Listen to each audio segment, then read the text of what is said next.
Bonjour et bienvenue sur la chaîne de Green Spider. Donc aujourd'hui je vous présente une vidéo sur une nouvelle montre qui est une Casio bien entendu, puisque c'est quand même ma préférence en matière de montre outdoor. Beaucoup de questions sont revenues à la fois en message privé sur YouTube et également sur Facebook concernant le choix d'une montre de type analogique, à savoir donc avec des aiguilles mais éventuellement avec un cadran donc numérique pour avoir un double affichage. À la fois d'une montre qui soit relativement sobre, qui comporte certaines caractéristiques intéressantes comme un thermomètre et éventuellement un système d'orientation grâce à une boussole électronique, tout en restant dans un tarif relativement abordable. Donc bien entendu, si vous souhaitez des montres beaucoup plus performantes et d'un aspect beaucoup plus baroudeur, il faudra vous orienter sur toute la série des ProTrek de chez Casio. Mais si vous avez envie d'avoir une montre qui est relativement passe-partout, tout en étant dans des caractéristiques de résistance, que ce soit au choc ou à l'immersion, assez similaires, proches des G-Shock, je vous invite à vous pencher sur ce modèle. Alors c'est un modèle un petit peu particulier, c'est le SGW500H.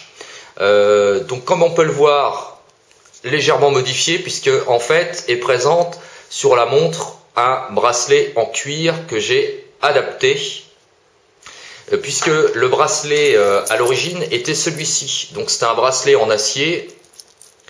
Alors le seul problème, c'est que premièrement c'est bruyant, deuxièmement les bords sont assez saillants, c'est pas nécessairement d'une très bonne facture, et puis c'est surtout qu'au niveau du port, au niveau du poignet, c'est assez inconfortable.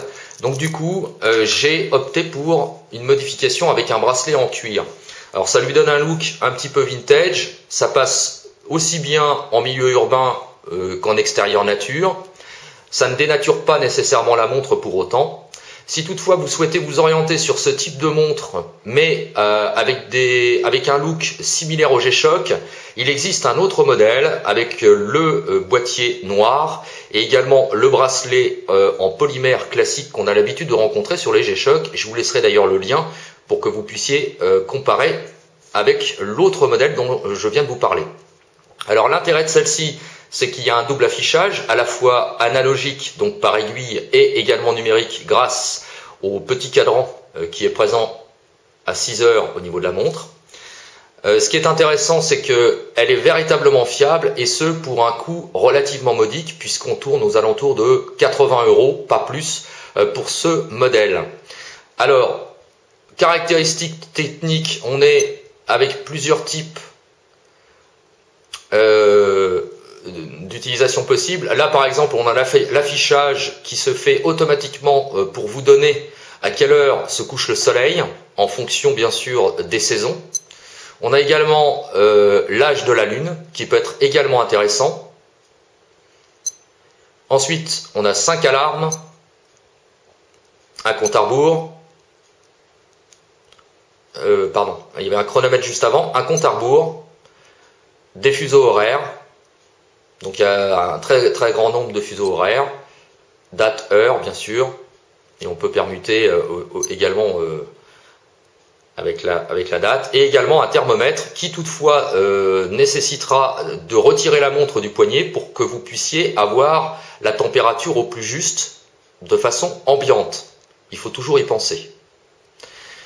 Également un principe d'éclairage ici avec le bouton central au niveau du cadran. Et puis le compas, alors là il y a l'heure classique et le compas, voilà, et qui fonctionne très bien, véritablement, il n'y a aucun souci. Donc en fait le point de référence c'est ici, et donc ça va vous donner à peu près, ça va vous donner exactement où est-ce que vous êtes situé par rapport à l'orientation au niveau de la montre. La trotteuse vous indiquant donc les degrés. Voilà. Donc elle fonctionne très bien, sincèrement. Au niveau épaisseur, on est sur quelque chose de relativement compact, c'est très léger, c'est fiable, sincèrement. Alors certes, ça ne rivalisera pas avec les ProTrek qu'on a l'habitude de rencontrer, qu'on connaît, mais qui sont d'un tarif nettement plus important, nettement supérieur. Ça reste une montre très très intéressante au niveau du tarif, des fonctions qui sont véritablement fiables, sincèrement. Donc c'est une montre que je possède depuis plusieurs mois maintenant et que j'ai largement testé. À noter toutefois que le verre, ce n'est pas du verre, c'est du polycarbonate mais à haute résistance qui est contre les rayures et les chocs, qui résiste très très très bien. Donc elle a été cognée plusieurs fois, donc il n'y a pas de problème, aucune rayure. Donc c'est véritablement fiable. Voilà. On voit un petit peu en détail au niveau de la montre. Alors, les deux aiguilles, que ce soit l'heure et les minutes, sont phosphorescentes la nuit, pourvu qu'elles soient rechargées. Et ça dure quand même assez longtemps. Pardon. Pour l'avoir testé, si c'est bien rechargé au niveau de la lumière ambiante, ça dure quasiment toute la nuit. Donc au niveau de la lisibilité, c'est quand même pas mal. Et puis sinon, de toute façon, vous avez le petit affichage au niveau du cadran qui vous permet donc d'avoir une lecture éventuellement plus rapide si vous le souhaitez. Donc c'est une bonne montre, sincèrement, que je vous conseille pour un tarif aux alentours de 80 €. Si toutefois vous avez une préférence, comme je vous l'ai dit, pour une montre, on va dire d'un aspect, d'un look un peu plus baroudeur, orientez-vous sur le modèle strictement identique, mais dans une livrée différente. Donc boîtier noir et puis bracelet en polycarbonate également noir. Quoi qu'il en soit, voilà, c'était une réponse également à toutes les questions qui m'ont été posées concernant donc une montre outdoor fiable et ayant un double affichage à la fois numérique et analogique. Voilà, j'espère que cette petite vidéo vous aura plu. D'autres montres Casio, notamment des G-Shock, vous seront proposées dans les semaines à venir, de façon à pouvoir vous montrer un petit peu tout ça. Comme vous le savez, je suis assez partisan de ce type de montre parce que bon, ça résiste à tout et finalement, pourvu qu'on reste dans des modèles, on va dire assez classiques, on est quand même dans des tarifs raisonnables. Si vous avez des questions, n'hésitez pas par message privé et je vous dis à très très bientôt pour une prochaine vidéo. Et comme toujours, d'ici là, portez-vous bien et carpe diem. Salut!